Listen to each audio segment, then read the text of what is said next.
Hey, and I mean this. Listen, where else would you rather be than right here, right now, baby, right? Come on. Putting on the red, white, and blue of the Buffalo Bills, man. Doesn't get any better than this. 8-0 at home. That's hard to do. For what, the third time in franchise history? Third time. That's awesome, man. Great job. Great complimentary football game. Defense and special teams. That is the level you're capable of playing every week right there. I'm holding you to it. That's a great job taking the football away, special teams setting us up with real solid football, and then offense cashing in. Great job, man. Great job.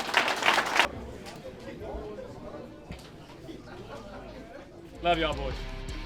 1, 2, 3, 1, 2, 3.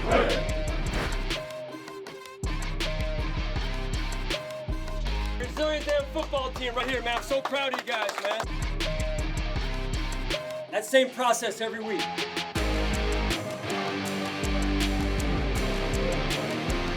1, 2, 3, 1, 2, 3.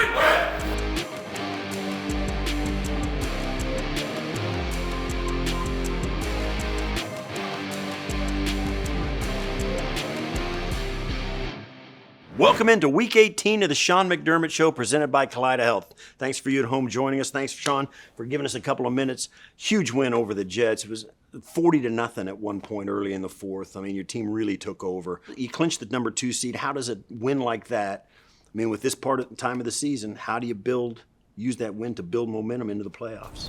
Well, it was an emotional game, and we knew it would be such, and so it was a good second to last game of the season for us in that regard, where our players were into it. It was a close game the first go around, so our players were dialed in and ready to go. Yeah. So this week's edition of This Week, Josh is the first quarterback to do this, right? He's the first player in NFL history with 40-plus touchdowns, 5 consecutive seasons. And Aaron Rodgers on the other side is the only player that ever done it more with 6, and he didn't do them in consecutive years. Josh just keeps doing it. He tied Thurman for the most rushing touchdowns in franchise history. It's a phenomenal run he's had, and you guys have put together. Would Josh winning the MVP, what would it mean to the franchise? Everything you guys have built here over the last 8 years, would that be kind of one of the maybe missing ingredients? I would say so. We're never about individual accolades. Right. It's the team first, and Josh embraces that wholeheartedly. But what I think, Steve, is it brings the proper amount of recognition to the Bills, but also to Buffalo, right, and our fan base. And I think that's important. It's about time that happens. Yeah, well, talk about the fan base. It's the first time since 1990 you guys are perfect at home. Dating back to 2022, you're 12-0 when you score first at home. The only perfect team to do that in the NFL. You're going to host a wild card game again this year. How much credit does the crowd and the city and Bills Mafia deserve for this home run that you guys have, the home stand that you guys have been on? Who wants to come here and play us, right? I mean, it's a special place. The environment is what it is, I'm sure it's a lot like when you were playing, right? And the tailgates to the stands, and you got generational people in the stands, and you got young kids, and it's just a tremendous environment, and really, I think it's just unique around the NFL, and it's special. Yeah, well, they've had something to watch, no question. You had 63 total touchdowns this year. It's the most in a single season in franchise history. Set a record for rushing touchdowns with 30 in a season. Scored 500 and some points over the season. Set a record for that. You had 13 players with a touchdown. That's tied for most all time in an NFL season. This everybody eats mantra. It sounded like a pretty good bumper sticker for training camp. You know what I mean? Yeah. But man, oh man, it came to fruition. What does that takes this offense to a really whole new level, doesn't it? No, it does. The unselfish nature of our players as a total team, and then in this case on the offensive side, you don't always find that. I mean, there's only one ball. And I think it really starts with Josh and what he's been able to do. And really, when you're not pulled in one direction and you can go through your progression, hey, this player over here is wired, I'm going to progression 3, progression 4, whatever it is. Josh has done that this year, and he's done it consistently week to week, and that's been the biggest factor for us. Defensively, he forced 3 turnovers against the Jets. Epinesa got his 6th sack on a safety. He's the first Bill to have 3 straight 6 sack seasons since Mario Williams was here. Rousseau had a half sack, had a tipped ball for an interception. Benford had a pick. Vaughn had a sack, moved him to 16th all time. So you got some milestones coming fast and furious here at the end of this regular season. How do you describe the state of your defense headed into the playoffs? Well, I think we continue to improve. You know, we've been banged up on the defensive side as well, and again, getting in sync with, hey, who's playing next to me, and the communication that has to ensue there, and I think that's important. We're continuing to get ourselves healthy and improve week to week, and I think that's what you saw, some small steps against New England and then some bigger steps this past week. All right, thanks, Coach. We'll catch up with you later in the show to get your final thoughts on the Patriots coming up this week. Stay with us. We'll be right back. The Game Plan is presented by Energy Mark. Trust Energy Mark for renewable energy supply. When we come back, Eric Wood breaks down the top plays from the game against the Jets. Then Spencer Brown is mic'd up for the win over New York. Chopping Wood is presented by St. Bonaventure University, an official education partner of the Buffalo Bills. Welcome back to the Sean McDermott Show, presented by Kaleida Health. And it's time now to break down the tape with our good buddy Eric Wood on another edition of Chopping Wood. Bills had a dominant win over the Jets. What stood out to you? Well, it was great to see the defense dominate in this one, especially up front. This time of year, you want to see your pass rushers come alive, and they did that yesterday for the Bills. Epinesa had a huge sack for the safety. Rousseau had a nice game. Vaughn had a sack. And then on the back end of the defense, Christian Benford got an interception. And then on the other side of the ball, the Bills got their two big wide receivers going. Both Amari Cooper and Keon had huge touchdown catches, and those are their first since week 7 and 8 respectively. And then late, even when the backups got on the field, they got in on the fun when Shavers took his first NFL catch for a 69-yard touchdown. All around dominant performance by the Bills. Now let's start on the defensive side of the ball with A.J. Epinesa's sack for a safety. What did you see here? So the Bills put 6 guys at the line of scrimmage, and then Bishop makes 7 here. The Jets obviously only have 6 guys in protection initially. Then they motion out the back. Now they only have 5. So the left side of the Jets offensive line has to try and sort out the 2 out of 3 most dangerous players over there. So Epinesa is going to smoke the left tackle Mitchell here for the sack because he's got to hesitate because the alignment of the defense. I love this call by Bobby Babich. Don't necessarily love this call by the Jets backed up, but we'll take it. A little later, Christian Benford got his second pick of the season. Break this one down. Here, Rodgers has all day to throw, and the Bills are in zone defense. And as this one developed, Christian Benford, he's going to end up matched up on Lazard coming across the middle of the field and simply jumps in front of this one and makes the veteran quarterback pay. You don't see Aaron Rodgers often make decisions like this, but Christian Benford made him pay across the middle here. Then flipping over to the offensive side of the ball, Josh Allen hit Amari Cooper for a 30-yard touchdown, and this catch was a beauty. Walk me through this play. So this is an interesting concept the Bills have been doing a ton this season. So up at the top of the screen, you can see they motion Gilliam over to that side. So if they go with the swing screen to Cook, they're actually going to have a screen set up to that side with a lead blocker. Josh has Amari Cooper on the other side running a sluggo. And so it puts the defense on a bind on which side of the field they want to focus on. Josh elects to go down the field and take a chance, throws it up to Amari. Beautiful throw on his back shoulder. He comes down with it for the touchdown. And on the next Bills possession, Josh connected with Keon for a touchdown. This one went for 14 yards. This is one of those classic Josh Allen plays. He gets out of the pocket. He scrambles to his right. It's 3rd and 9 or 10 here. And as he's going back and letting it go off his back foot and throwing it up into coverage in the end zone, you're thinking, oh no. And then Keon Coleman jumps up, saves the day. Looked like he was pulling down a rebound back at Michigan State here. One of my favorite things throughout this season is the Mac Hollins early celebrations. And so if you look at the bottom of the screen in the end zone, you can see Mac celebrating this one before Keon even comes down with this one. And I just love here the trust that Josh has in his rookie receiver to trust that he's going to come down with this one or at least bat it down, not let him throw a pick there. And as you mentioned before, we have to give some love to Tyrell Shavers. He took his first NFL catch, 69 yards for a touchdown. It was a beauty run after catch. Yeah, this was a really cool moment. You could tell how much this meant to the guys on the team by the way they celebrated with him on the sideline. You're trying to just run the clock out at the end of the game, so 3rd and long, high percentage throw, and so Trubisky hits him on a screen here. Great blocking out in front of this one. You had Vandermark, you had Anderson, you have Hollins, you have Morris, all of them doing a great job blocking out in front. And then give Shaver some credit. He weaves the defense, uses great vision, and then shows off that speed that makes him a valuable asset. and that's when he takes it to the house.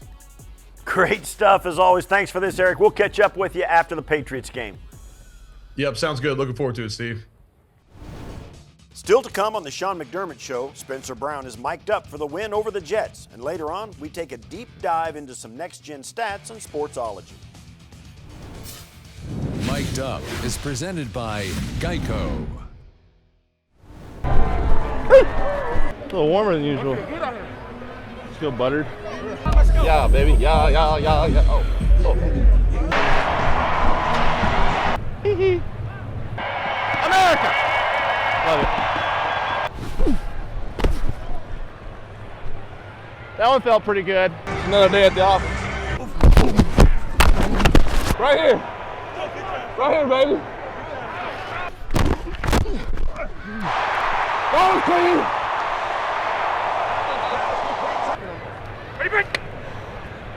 1, 2, 3. 3, you dumb. James Cook has been stellar over the last. Oh, Jimmy! Hey, take care of the ball. Follow the ball. Let's go. I love that. I love that. I love you. I like that. That was clean. I like your nose ring. That's cute. It's very aesthetic. That looked good. Come on, dude. Yeah! Let's go put some points on the board. I'm gonna take a nap right here. Sorry. Don't sneak up on me like that.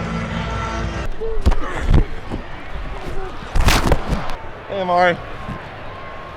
All right. Middle name Curtis. Like Fitty. Yeah, with a K. With a K. Let's go, boys. Finish this shit strong.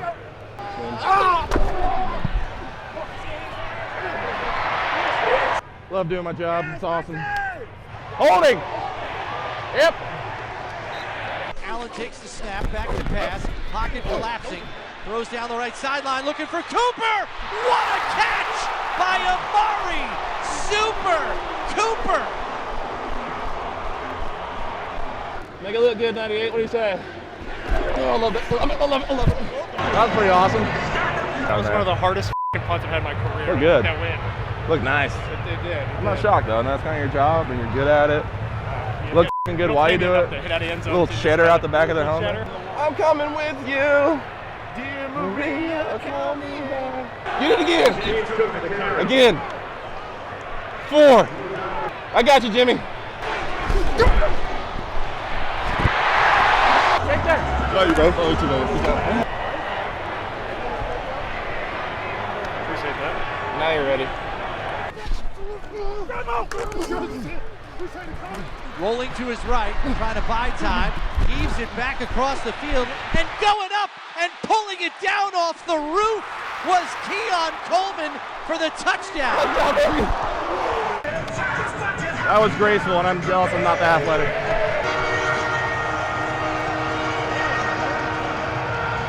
My bad. Now a quarterback number 11, Mitch Trubisky. Relax. Now falling asleep, and she's out of the gap. That's good. He's having a stroke. Oh, thank you. Sing it right here. I just can't look. It's killing me.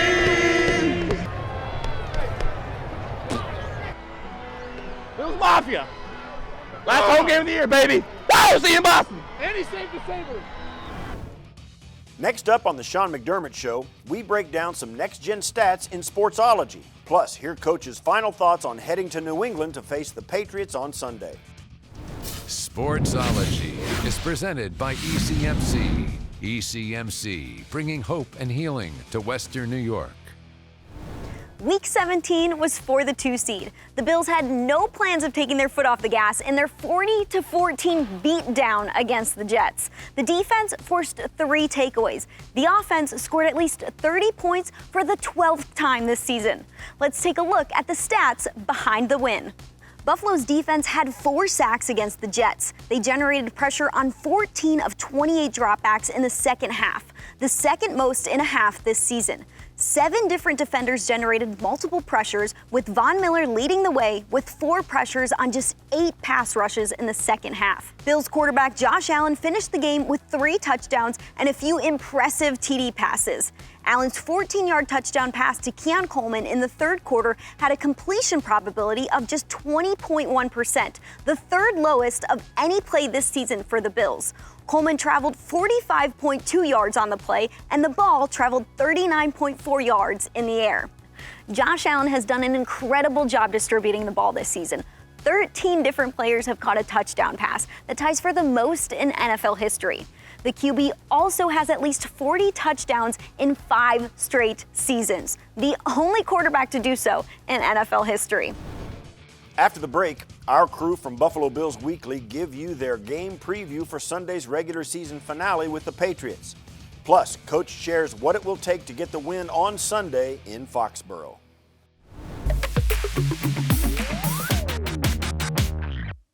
It's the final week of the regular season. The Bills will be on the road to face the Patriots. Buffalo's already locked up the number 2 seed, so this game doesn't impact the postseason at all for them. For the Patriots, with a loss, they would have the number 1 overall pick in the 2025 NFL Draft. The question here is, how do you approach this game for both teams?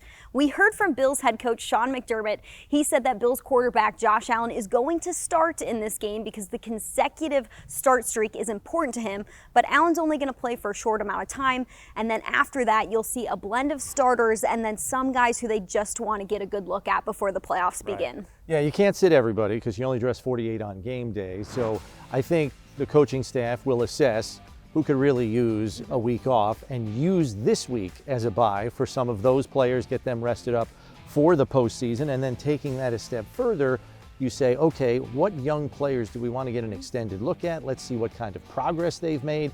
And if they can turn in some splash plays in their performance, all the better. Week 18 is the final week for Buffalo to work out any kinks that they have before the playoffs begin. You've seen this team trend in the right direction in some areas: red zone defense, pass rush presence. Against the Jets, they held the Jets to just 50% in terms of their red zone efficiency and had 4 sacks. Chris, what do you need to see out of this group in the final week of the regular season? You're really just looking for clean execution in this game, and it's from the simple things like being crisp in and out of the huddle to clear communication between players on this field, especially young players that haven't had a lot of reps together.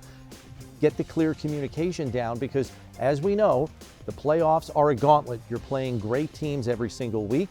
You may need to call upon some of those young players if, God forbid, there's an injury here or there. So get those guys coached up and playing sound fundamental football in the event you need to call on them in the all-important games coming up. You want to have everybody on your roster ready to go. That means practice squad players too, because you might need them come the playoffs. With a win against the Patriots, the Bills would go undefeated against the AFC East for the first time since 2020. For more from Brownie and Maddy, including insights from players and coaches, plus exclusive interviews, check your local listings for Buffalo Bills Weekly, also available on Buffalo Bills YouTube. Coach, you're closing the season on the road in New England. Nothing to gain in the standings. Still some stuff going on. You got some real human beings playing for you that have some real hopes and dreams. What do you get out of a game like this? How do you handle the balance between keeping yourself focused and ready and healthy against the risk of letting these guys play hard and giving it all they got? Right. It's number one, we want to win the game. Sure. You know, we're at any time where it's preseason or in this case a quote unquote meaningless regular season game at the end of the year, we're going out there to win, but doing it the right way. So the balance of trying to win this game and also get as many players as possible some much needed rest at the end of the season and then get ourselves ready for playoff game number 1 is a delicate balance. So assuming some guys are going to play and some guys are going to sit down, you got some young guys, some depth guys may get a chance to get in the lineup. Some of those guys got in the game at the Jet. You know, Trubisky comes in. 1 for 1. Right. Yeah, he's got 158.3 front quarter rate, right? So, you know, is there anybody who you're excited maybe to see? Is there any specific player or group of guys that you say, yeah, you know what, let's see it? Well, I'm excited to see Mitch. You know, I think that let's start there and his ability to operate our offense and have command and throw the ball a little bit. Normally when he's come in during the blowout games, you're trying to handle it with class and just hand it off, right? So I think that'll be important for us. And then just other guys, and whether it's special teams players we're trying to take a look at, or niche players playing on third down. And so it'll be an opportunity for us to evaluate some of those players as well. All right, Coach, thanks. Good luck this week against the Patriots. We'll catch up with you next week after the Patriots to get ready for Wild Card Weekend, man. Congratulations on that. And everybody at home, thanks for joining us on the Sean McDermott Show, presented by Kaleida Health. We'll see you playoff week. And as always, go Bills. Final Thoughts is presented by Toyota. Toyota is the exclusive and official vehicle of the Buffalo Bills. Toyota, let's go places. The Sean McDermott Show is presented by Kaleida Health, the official healthcare provider of the Buffalo Bills. By Connors and Ferris, your workers' comp attorneys. Call 716-684-COMP today. And by Toyota. Toyota is the exclusive and official vehicle of the Buffalo Bills. Toyota, let's go places.